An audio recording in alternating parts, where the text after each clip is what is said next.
छातावाद वाली जो घटना है जिसमें हाँ भी लोग गए थे, जी। तो घटना का मुख्य सूत्रधार और कौन और माने मुख्य रूप से दोषी है उसके लिए? देखिए, बात यह है कि छाताबाद जिस एरिया में है, गोविंदपुर, वर्तमान में भारत कुकिंग कोल लिमिटेड के गोविंदपुर एरिया में है, जी। जहाँ ये घटना घटी है, भूमि दहन का। हम्म। ये भारत कुकिंग कोल लिमिटेड के गोविंदपुर क्षेत्र का है, जी। जो एरिया 3 कहलाता है। हम्म। हाँ, तो जो है क्या कहते हैं, 1941 में मालिक के जमाने में, खानगी मालिक के समय इसका माइनिंग हुआ है। जी।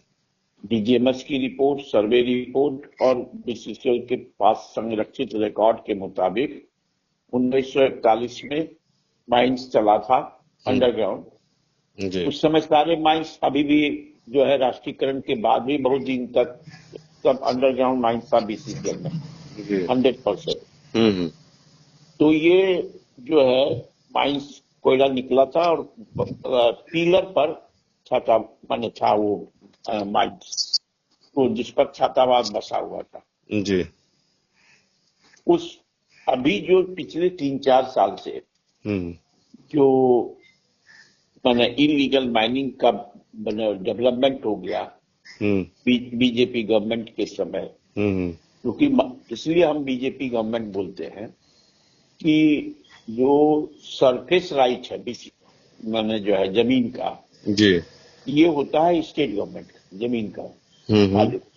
और जो अंडरग्राउंड होते हैं, माइनिंग में होते हैं, हम्म। मखान होता है, उसका नेशनल कोल नेशनलाइजेशन एक्ट के तहत इंदिरा गांधी ने जो नेशनलाइजेशन एक्ट पास करा था पार्लियामेंट में हम्म। 17 अक्टूबर 1971 को। हम्म। तो उसमें इसको खान का मालिक, माइंस का, मिनरल का मालिक जो जमीन के नीचे होता है, वो भारत सरकार होती है। जी। तो जवाबदेही भारत सरकार की हो जाती है, हम्म। और उसके बदले में शेष रॉयल्टी मिलता है राज्य सरकार को। तो जमीन से कोयला निकाला जाता है या कोई माइंस से जो कुछ निकाला जाता जी। है, शेष मिलता है, रॉयल्टी मिलती है। हम्म। तो जो है क्या कहते हैं, पिछले 3-4 साल से जो मतलब इलीगल माइनिंग हुई, तो उसी का नतीजा हुआ, सब पिलर काट लिया। हम्म। तो पिलर जब काट लेगा तो जमीन धसेगा, हम्म। ताकि जितना माइनिंग बंद है और जो वहां शहर बसा है या क्षेत्र बसा है, हम्म। तो वो पिलर पर ही है। हम्म। जैसे करकेन में मुख्य सड़क धसा, हम्म। तो वहाँ इलीगल माइनिंग हुई तो पिलर काट लिया, तो जमीन धस गया। हम्म। कतरास में अभी बागमारा में पिछले 3-4 साल में कई घटना घटी, हम्म। अधिकांश घटी बागमारा क्षेत्र में। हम्म।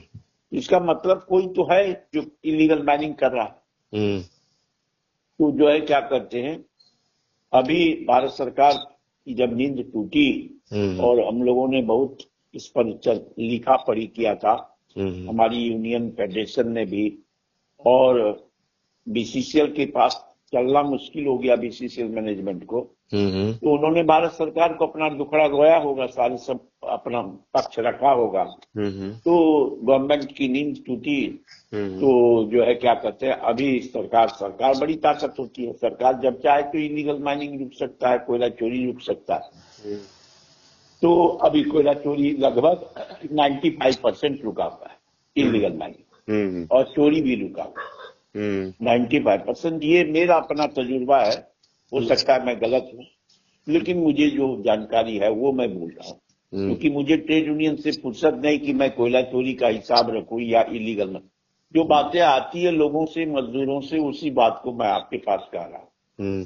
तो इसलिए जो है क्या कहते हैं, वो 10 या 10 में जहां है, तो उसमें आधा से अधिक उसमें कुछ जमीन बीसीसीएल ने छाताबाद का अधिग्रहण किया है, हम्म।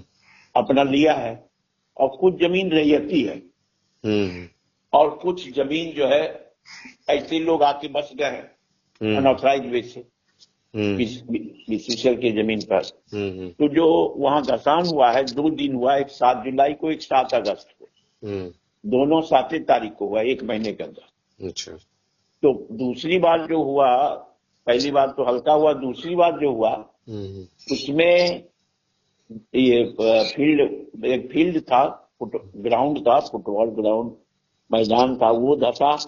एक पोखर था छोटा जैसा तालाब, उसमें मछलियां थी, पालते होंगे कुछ लोग, तो वो मछली, वो पूरा तालाब धस गया। पिलर जब खत्म हो गया तो वर्षा हुआ तो धस गया। और धसने के बाद जो है क्या करते हैं, मकान जो 2 तल्ला था तो वो धस गया, मस्जिद दरारें पड़ गई, लोग दहशत में आ गए, आतंक में आ गए। तो उसमें से जो हम लोगों ने स्पॉट वेरिफिकेशन किया था, जो छात्रावास की पूरी जानकारी ली थी 2-4 दिन जाके, और फिर कांग्रेस के प्रभारी आए थे, कांग्रेस के मंत्री भी आए थे, और वहां बागमारा का कांग्रेस का पूर्व विधायक भी थे, प्लस अधिकांश इंटक के लोग थे, कांग्रेस के लोग थे। तो वो लोग गए थे घटनास्थल पर, राजू जी, अजय मंगल जी थे मुख्य सचेतक जो है, तो काफी लोग थे, सबने जाके देखा स्पॉट को, सारी जानकारी ली, और उसी में जो है क्या कहते हैं सब पता चला, महिलाओं ने बताया, सब चीज हुआ। अब है कि यही पूरा घटना है। उसके बाद बीसीसीएल लोगों ने कहा कि हम लोगों को कोई देखने वाला नहीं, कोई माए बाप नहीं है। तो हमारे जय मंगल जी ने और प्रभारी जी ने आए थे, तो कांग्रेस अध्यक्ष, प्रदेश अध्यक्ष भी, लेकिन वो चूंकि उनका ऑपरेशन हुआ था तो वहाँ डॉक्टर की अति के चलते ज्यादा पैदल नहीं चल सकते थे, तो वो थोड़ी देर रख के बाहर से ही देख के गाड़ी से चले गए रांची। प्रभारी जी ने पूरा देखा, राजू जी ने जय मंगल जी के साथ, और एक एक लोगों से बात किया, एक एक घटनास्थल को पूरा देखा, और उसके बाद बीसीसीएल मैनेजमेंट से स्टेज से ही, जहाँ सार्वजनिक मीटिंग हो रही थी, क्रम चल रहा था, तो वहीं से उन्होंने बात किया सीएमडी से, और डेट टाइम फिक्स हुआ। तो दूसरे दिन जो है बीसीसीएल के सारे डायरेक्टर, ऑल एचओडी के साथ उन्होंने, उसमें हम लोग देखा, छात्रावास के लगभग 21 आदमी डेलीगेट में थे, जो प्रमुख लोग उन लोगों ने दिया था। और उसके अलावा मतलब अनूप जी, अनुपमा सिंह, हम और जलेश्वर महात्मा जी पूर्व विधायक, ये और जिला अध्यक्ष कांग्रेस के, सब लोग बैठे थे, मतलब, और वार्ता हुई 12-13 घंटे हुई। तो वो सारी वार्ता समझौता हुआ, और युवा की रास्ता निकाला जाए, तो उन्होंने जो है स्थान दिया कि भाई ठीक है, बेलगड़िया जाएं, 2-2 मकान मिलेगा, स्कूल, ग्राउंड, सब चीज मिलेगा। ये लोग बेलगड़िया जाने के लिए तैयार नहीं थे, तो विकल्प के रूप में बहुत रिक्वेस्ट हुआ अनूप सिंह के दबाव पर। बीसीसीएल मैनेजमेंट ने 3-4 जगह जहां उनके मकान बने हुए थे, वो सब स्थान दिखलाया सीएमडी ने कि ये स्थान है, यहाँ पर मकान बने हुए हैं, आप जाके विजिट कर लीजिए, और आप खतरा के प्लेस में हैं, किसी समय जान माल हम नहीं चाहेंगे कि उसमें जान माल का कोई खतरा हो और कंपनी परेशानी में पड़े, तो आप उसमें से कोई जो है चुन लीजिए और कॉलोनी में रहिए, और वहाँ अगर आपको कोई काम कराना है तो मैनेजमेंट वो भी काम करा देगी। घर में फुटबॉल ग्राउंड भी है, ग्राउंड बनाना होगा, बना दिया जाएगा, मस्जिद के लिए भी व्यवस्था कर दी जाएगी, जो जिस धर्म के लोग हैं वहाँ उनके लिए व्यवस्था कर दी जाएगी। और लोग, लेकिन जान